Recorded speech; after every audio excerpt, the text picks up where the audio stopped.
Ya begini ya, yang ketika datang ke suatu tempat acara itu, saya tidak takut untuk diri saya sendiri, tapi takut panitia itu bermasalah. Bermasalah bagaimana? Ya setelah saya pulang kan dia yang bertanggung jawab itu. Nah Iya, kalau iya. saya sih udah biasa. Udah biasa bagaimana? Ya udah biasa untuk, Diancam mungkin kayak. ya artinya kita orang Banten itu udah biasa. Secara genetik kita telah teruji untuk menjadi orang-orang yang siap untuk Ya. menghadapi apapun. Jadi secara mentalitas untuk menyampaikan hasil telaah kajian itu ya sudah matang.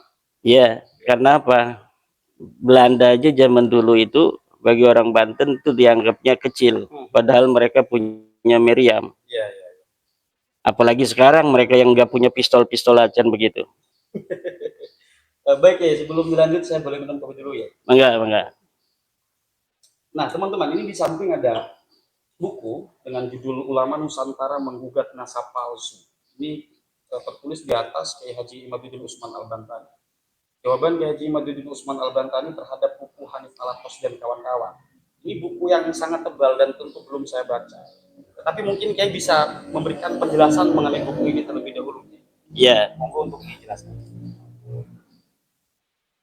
Bismillahirrahmanirrahim. Ini buku saya beri judul Ulama Nusantara Menggugat Nasab Palsu.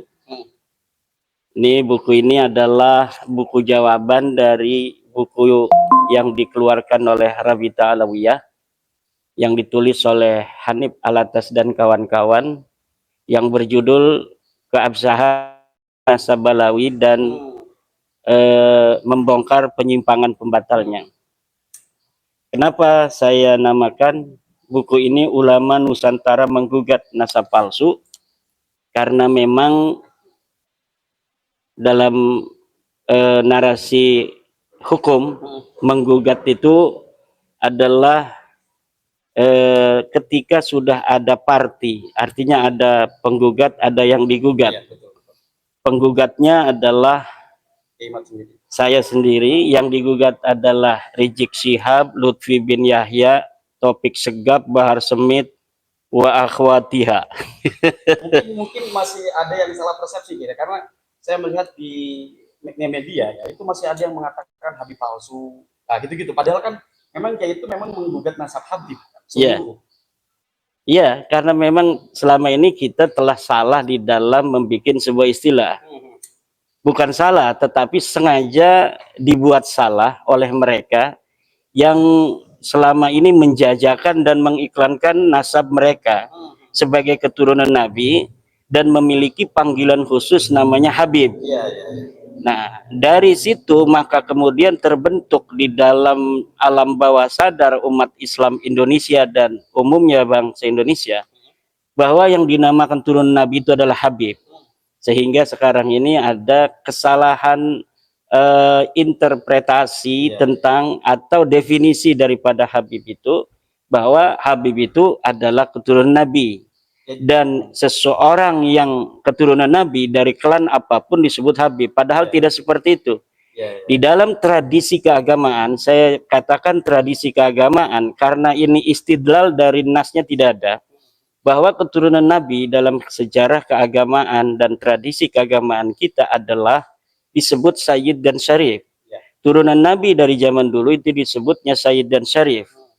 Karena ini kaum Ba'lawi di Yamannya itu tidak diakui sebagai turunan Nabi dan tidak boleh menggunakan Sayyid, begitu pula ketika di Makkah juga dipermasalahkan, maka dia mengambil sebuah istilah sendiri, yaitu bahwa nama mereka disebut Habib. Nah, orang-orang turunan Nabi asli di Yaman, di apa namanya itu Mekah tidak keberatan. Mereka mengatasnamakan atau mengatribusikan diri dengan panggilan Habib itu, karena memang Habib itu tidak ada tradisi sebagai sebuah istilah untuk keturunan Nabi. Jadi orang Mekah itu menganggap ya Habib sebagai satu klan dari entah negeri mana, ya dari Yaman, mungkin banyak di Indonesia, tapi mereka tidak mengatakan bahwa Habib ini keturunan Rasul. Nah, justru itu yang terjadi sebaliknya. Kemudian mereka membuat narasi bahwa kalau keturunan Nabi itu seorang ulama dipanggil Habib. Itu di Indonesia. Bisa dibohongi kalau di Indonesia. Bahkan ada satu joke itu katanya cita-citanya mau jadi apa anak kecil? Mau jadi Habib. Oke, kita balik lagi ke buku ini ya. Mungkin ada argumentasi yang konkret lah mengenai buku setebal ini. Iya. Mungkin sebelumnya saya mintanya dijual apa gimana Ki? Ini udah ada di marketplace, di Shopee dan lain sebagainya. Di yang jual penerbit di sana di Yogyakarta dan di Klaten. Jadi bukan Yai sendiri yang? Iya, bukan. Kita Jadi ya ini nulis dan menghibahkan itu. Menghibahkan pada teman saya. Ya. Nah, monggo ya disebutkan argumentasi-argumentasi paling tidak beberapa yang mungkin bisa diberikan kepada netizen. Iya. Saya selesaikan dulu tentang judul dulu ini. Ulama Nusantara menggugat nasab palsu. Nah, kenapa saya menggunakan menggugat? Karena sudah ada tergugat yaitu Balawi. Saya mengatakan lapat menggugat dalam narasi hukum itu berarti perdata. Karena kalau di dalam pidana, orang yang menggugat disebut penuntut, orang yang tergugatnya disebut tersangka. Nah, apakah kita akan ke ranah yang setelah perdata itu ke pidana itu nanti kita lihat. Ya, yang jelas ini karena sudah ada kontensia itu adalah sengketa dalam bahasa Indonesia, maka berarti sudah ada apa namanya itu dialektika antara penggugat dan yang tergugat. Maka kita menggunakan lapat menggugat bukan berarti ini kembali ke awal, tetapi memang sudah ada dialektika, dan dialektika itu terjadi di mana tesis saya kemudian diantitesis dengan apa namanya buku keabsahan nasab mereka itu. Nah, setelah saya lihat di dalam buku-buku di dalam buku keabsahan nasab Balawi itu semua dalil-dalil mereka itu mentah. Tidak ada satupun apa yang ada di dalam buku keabsahan nasab Balawi karangan Hanif Alatas dan kawan-kawan itu dalil yang bisa untuk menjawab keterputusan nasab mereka. Termasuk Gus Romel Abbas. Ya, di dalamnya kan ada dia termasuk salah satu penulis. Narasi-narasi yang sekarang ini dibangun oleh apa namanya Romel Abbas, walaupun sudah tidak mendapat perhatian publik, karena ternyata masyarakat ini sudah 80%-an se-Indonesia ini mungkin sudah tidak percaya Balawi itu sebagai cucu Nabi. Kalau NU kan sudah 99%. Ini NU bagaimana ya? Apakah NU secara struktural, pengurus? Ya, bagaimana? Pengurus dan kultural itu udah nggak percaya pada Balawi cucu Nabi. Adapun narasi-narasi yang terbangun, ada pembela dan sebagainya itu karena kasihan saja. Karena kasihan saja. Kasihan dong orang selama ini lahir jadi cucu Nabi, masa mau mati jadi mantan cucu Nabi begitu. Tapi gini Yai kan tadi sudah mengatakan banyak hal tentang dialektik.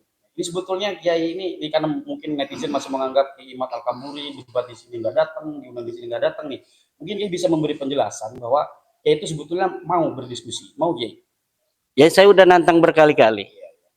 Nah, itu di dalam buku ini nanti ada bagaimana apa namanya itu kronologi dari pembatalan-pembatalan itu. Apakah betul pembatalan itu berasal dari saya atau pembatalan itu berasal dari mereka? Kita kan yang menjadi tergugatnya adalah Balawi yang diwakili secara organisatoris oleh Rabita Alwiyah. Rabita Alwiyah inilah yang mempunyai legal standing untuk menjawab saya, karena mereka yang selama ini mengaku sebagai turunan Nabi, dan mereka lah lembaga yang selama ini memberikan surat SIM, paspor bagi anggotanya untuk mengaku sebagai turunan Nabi. Ini keturunan Nabi, ini paspornya, hijau paspornya kayak paspor haji begitu. Nah, harusnya Rabita Alwiyah ini menjadi orang yang kesatria, lembaga kesatria yang siap untuk berdiskusi. Yang kalau perlu dari Yaman didatangkan Umar bin Hafid itu untuk jawab dia itu turunan Nabi apa bukan. Saya mengatakan Imaduddin Usman, Umar bin Hafid bukan turunan Nabi. Jangan ngaku-ngaku turunan Nabi lagi. Sekarang bisa nggak Umar bin Hafid jawab dia bahwa dia turunan apa bukan turunan Nabi? dan ingin mensahihkan nasabnya. Saya tantang, atau murid-muridnya yang ada di Indonesia, murid Umar bin Hafid yang merasa bisa menjawab bahwa Umar bin Hafid itu memang turunan Nabi, silahkan datang, atau tentukan di universitas mana dia mau.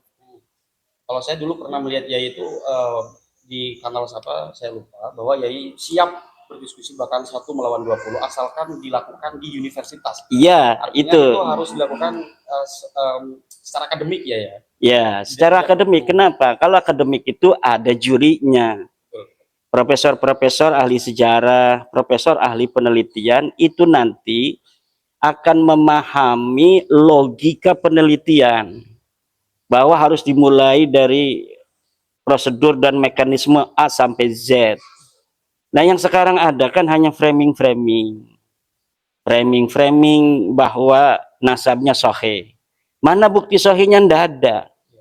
Bikin buku ini silahkan nanti masyarakat baca buku saya, dan semuanya akan nampak bagaimana buku yang ditulis oleh Rabi Talwiyah, dalam hal ini Hanif Alatas dan kawan-kawan itu, sama sekali tidak menjawab, bahkan buku itu sendiri yang menghancurkan dirinya sendiri. Jadi buku itu yang ditulis kemarin jadi bumerang ya? Ya, buku itu sendiri karena di dalam buku itu, buku itu sendiri karena di dalam buku itu mengutip kitab-kitab yang sebenarnya apabila ditelaah secara benar itu isinya adalah membatalkan nasab mereka. Tapi kemudian diberikan sebuah kesimpulan di bawah tanpa adanya terjemahan yang benar, seakan-akan lafaz di atas itu yang diambil dari kitab mensahihkan nasab mereka. Ini kedustaan yang maha luar biasa, yang masyarakat harus tahu bahwa Balawi ini bukan cucu Nabi. Itu aja, masukkan ke dalam otak dan hati nurani bahwa Balawi bukan cucu Nabi dan kita tidak boleh mempercayainya. Haram mempercayai, mengakui Balawi sebagai cucu Nabi. Kalau haram, dosa itu.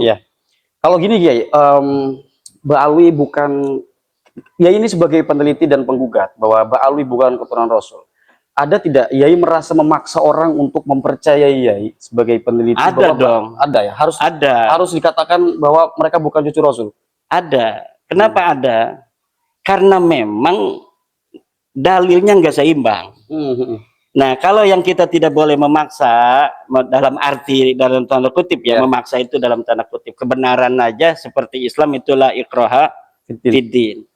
Tapi untuk saudara-saudara kita ini yang kayak Kiai Faiz Syukran Makmun yang kemarin di CNN, dia bisa baca kitab. Tapi kenapa dia membela nasab Balawi dengan husnudzon saja? Inilah orang-orang yang saya kira harus bertobat itu. Dia yang sebetulnya mampu beristidlal. Kemudian dia meninggalkan istidlal. Ini hukumnya la yajuz, haram. Nah, orang-orang awam itu akan ikut pada dia dalam kesesatan. Kenapa saya bilang sesat? Ya jelas sesat, orang nggak ada dalil sama sekali nasab Balawi itu. Akhir-akhir ini ya yang terjadi itu soal jatmah. Nah, mungkin Yai bisa memberikan gambaran atau pemaparan apa hubungan kemudian relevansinya ya mengenai kajian nasab sampai ke urusan jatman ya. Ya, jatman itu kan selama ini diketuai oleh seorang Ba'lawi. Lutfi bin Yahya itu Ba'lawi. Walaupun gak diakui dia di Robitah, mungkin dia Ba'lawi. Betul. Selama 20 tahun lebih dia memimpin jatman. Ternyata 20 tahun memimpin jatman ini punya agenda sendiri selain agenda-agenda PBNU. Agenda sendiri itu seperti apa? Ya mungkin untuk menunjukkan eksistensi dan otoritasnya saja. Banyak orang mengatakan bahwa rugi PBNU itu melepaskan Lutfi bin Yahya. Rugi dari mana? Oh, katanya Lutfi bin Yahya itu yang selama ini membesarkan NU. Dia yang dibesarkan NU, bukan NU yang dibesarkan oleh Lutfi bin Yahya. Dia jadi besar itu karena NU, bukan NU yang dibesarkan oleh Lutfi bin Yahya. Nah, kalau sekarang dia kemudian setelah diputuskan oleh PBNU bahwa Jatman harus kembali ke PBNU, dan PBNU telah menetapkan kongres kemarin di Donohudan, Solo, kemudian telah menetapkan siapa ketuanya dan siapa mudirnya. Lutfi bin Yahya masih kekeh ingin dia mengadakan sendiri itu kongres, maka ini berarti dia betul-betul telah nyata apa yang selama ini kecurigaan masyarakat bahwa dia punya agenda itu, maka akan semakin nyata bahwa memang dia selama ini punya agenda tersendiri di Jatman itu. Dia bukan membesarkan Jatman demi NU, tapi demi dirinya sendiri. Ya, baik. Begini ya, kalau misalkan gini, kalau seandainya tidak ada kajian nasab yang dipelopor oleh Yai, mungkin tidak Jatman itu masih di tangan Habib Lutfi. Ya mungkin sekali, nggak bakal berani itu yang husnudon itu semakin takut itu kalau tidak ada kajian nasab ini. Kalau sekarang ini dia husnudon itu yang ngomong husnudon itu bohongan. Husnudon, padahal hatinya nggak percaya. Baik. Berarti selama ini masyarakat Indonesia kebanyakan ya tidak berani memberikan kritik kepada ceramah-ceramah sebagian Ba'alwi atau oknum Ba'alwi itu karena memang masih ada keyakinan dalam hatinya bahwa orang itu keturunan Rasul ya. Mungkin gitu ya. Iya nggak Bang Bisa, Bang Hafiz? Karena kan karena mungkin kalau misalkan masih ada keyakinan mereka cucu Rasul, kita kan sebagai masyarakat Indonesia yang sangat mencintai Rasul, bahkan Maulidan di Indonesia itu ramai, jadi sangat berhati-hati. Nah, ketika ada muncul penelitian Kiai Imad dan diputuskan mereka bukan keturunan Rasul berdasarkan argumentasi yang dipaparkan oleh Kiai Imad, jadi mereka tersadar loh, ngapain selama ini gua takut gitu. Karena saya begitu ya dulu, sebelum ada penelitian ya itu, dulu Kiai saya ngomong gini, coba Hanif tuh ceramain, karena Kiai saya tahu, saya main YouTube dulu, suka bahas Wahabi dulu tuh. Nah, Kiai saya bilang, Nif itu coba kritik itu siapa yang bilang Mi'raj Fakih Muqaddam 70 kali dalam sehari? Habib Rehan ya. Saya bilang nggak berani. Kenapa nggak berani? Karena ya tadi orang semua bilang keturunan Rasul. Nah, setelah muncul Kiai Imad ya udah lepas. Karena memang ya kalau dipikir-pikir ngapain kita itu masyarakat Indonesia bukan takut sama Habib, takut sama Rasulullah. Betul. Nah, sekarang ketika sudah terbukti jelas hakul yakin jiddan bahwa mereka sama sekali la yata'allaqu bin nabi nasaban wasanadan, insyaallah kita untuk menyebut dia atau terbersit saja dia itu keturunan Nabi itu haram hukumnya. Karena kita selama ini masyarakat umat Islam itu menghargai dia itu bukan menghargai karena datiahnya, menghargai nisbahnya dia kepada Rasulullah. Ketika nisbatnya itu sudah jelas bukan cucu Nabi, apa alasan kita untuk menghormati lagi? Apa alasan itu pondok-pondok besar itu masih mengakui mereka sebagai cucu Nabi? Apakah pondok-pondok itu punya dalilnya? Mana dalilnya? Nggak ada, hanya husnudon saja. Betul. Ini kalau mereka menganggap pondok mereka besar itu karena mengagungkan dan menghormati Habib, salah besar.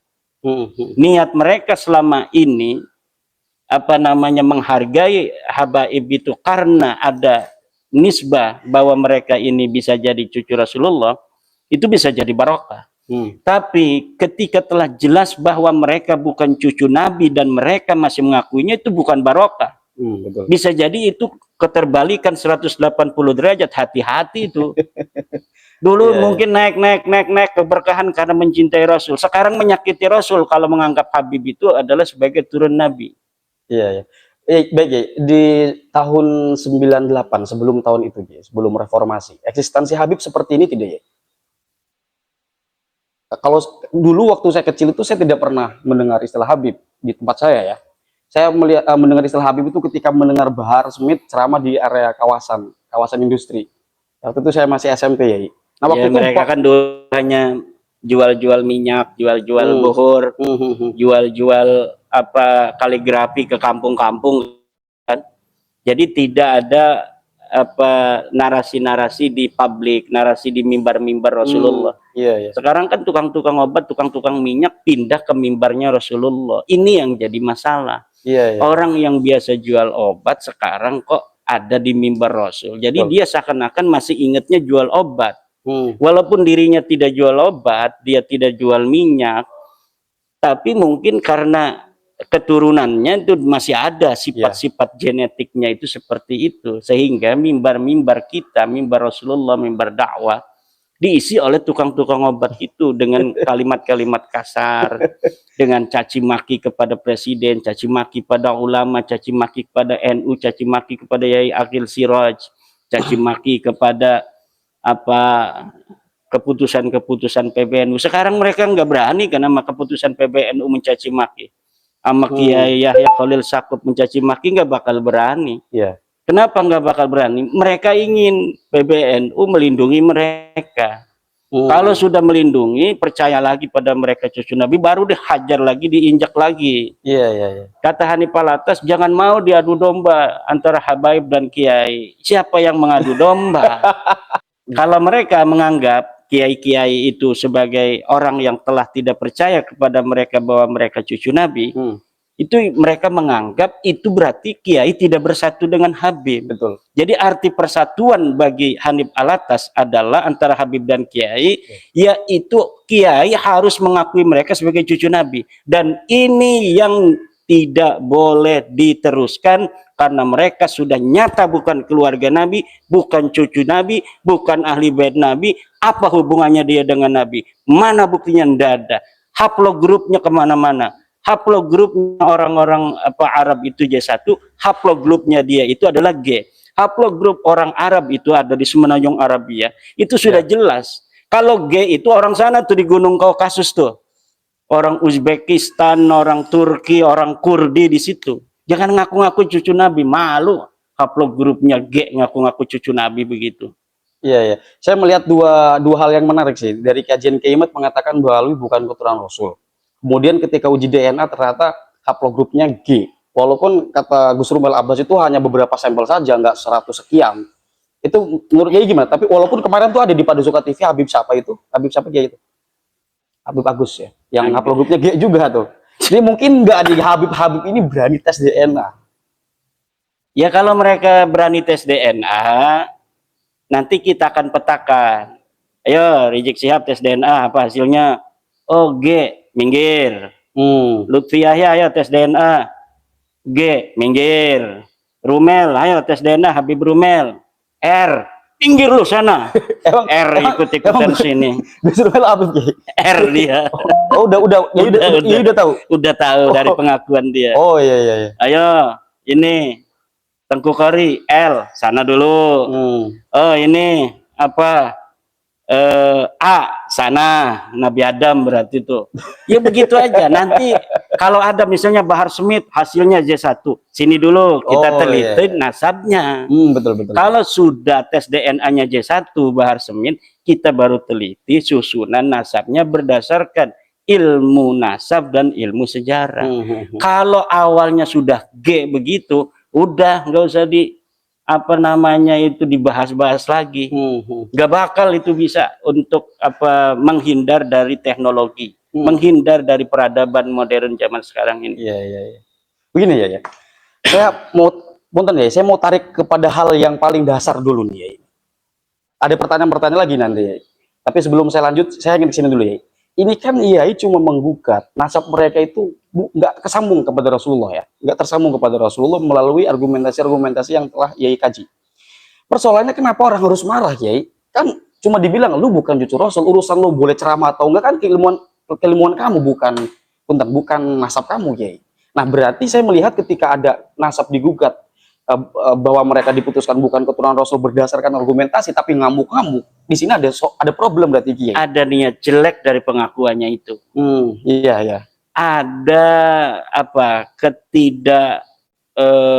istilahnya itu, mereka tidak terlalu pede dengan dirinya sendiri. Saya sepakat ya. Tidak terlalu pede dengan dirinya sendiri, bisa menapaki kehidupan yang berat ini tanpa mengaku turun Nabi. Mereka mampu. Iya betul. Mereka tidak akan mampu seperti saat ini. Hanif Alatas tidak akan merasanya. Bukan Hanif Farhan ya? Iya, bukan Hanif Alatas.